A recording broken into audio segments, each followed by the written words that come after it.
Pharmaceutical company. I'm not an anti-vaxxer.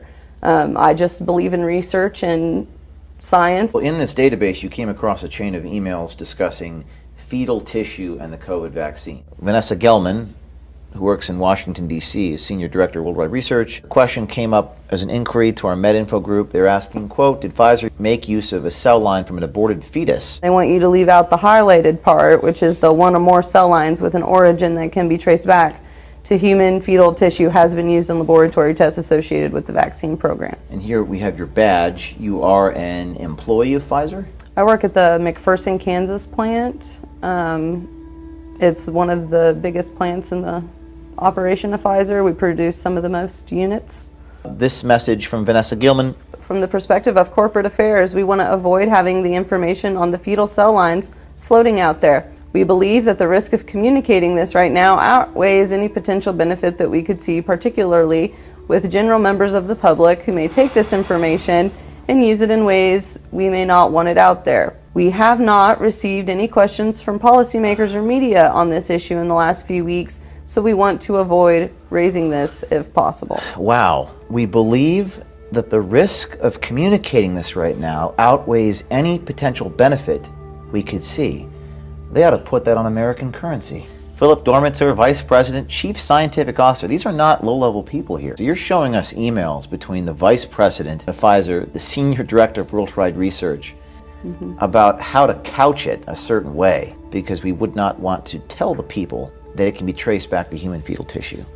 Copying Vanessa Gelman, we have an approved answer to this question, the question being about fetal tissue, which Vanessa can probably provide, HEK2932. What does that mean, HEK cells? Human embryo kidney cells, and it was from experiment 293. They've used cells from aborted fetuses. Yes, and HEK they don't cells. want the public to know that. Yes. That's staggering for society because of what you said, religious exemptions. And they're denying our religious exemptions at Pfizer. This is serious stuff you're dealing with. These are powerful people and a very powerful company. They're withholding knowledge on people's approval if they can consent or not. From Sarah Elizabeth Weiser, the principal scientist. She's just making sure, just be clear, you would like medical information to reply with the text in red below, including the highlighted section. Okay. Thanks again. And then they responded with, no, I would prefer that we do not use the text in yellow. They're being so deceptive in their emails, it's almost like it is in the final vaccine. It just made me not trust it. There was an issue with the FDA, and I heard something about they're doing some sort of tests in there with lights, but I'm not sure. And I said, in unoccupied rooms and in a group lead office? And he goes, well, the FDA is coming. I could not believe that they were blacking out windows down in our manufacturing rooms. We are told that you should be seen at all times, that we need to make sure that we have high integrity, and the rooms that are like this one where you can see my reflection, it's a group lead office where they just do the paperwork for the batches. So why does that need blacked out?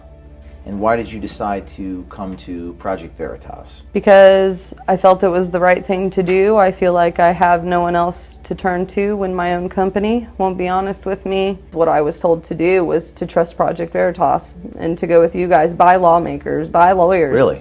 I was really genuinely traumatized and sickened from the things I saw, and I needed to leave there. So I just took a leave of absence so that I could gather my thoughts and really kind of heal from this information.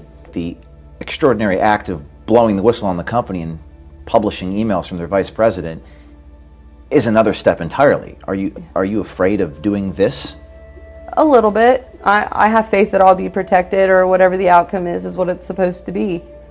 So I'm at peace with it. I'm a little anxious on what they'll do or what they'll say, but it needs to be seen by the people because they're trying to get this to kids. Is there anything else you want to say on the record?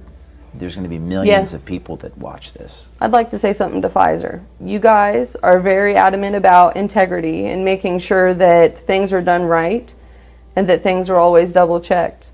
But I'm just one person, one face of many of your employees who are willing to fight this and reveal to the world what's going on. And all we want is for you to be transparent and honest with us and do the right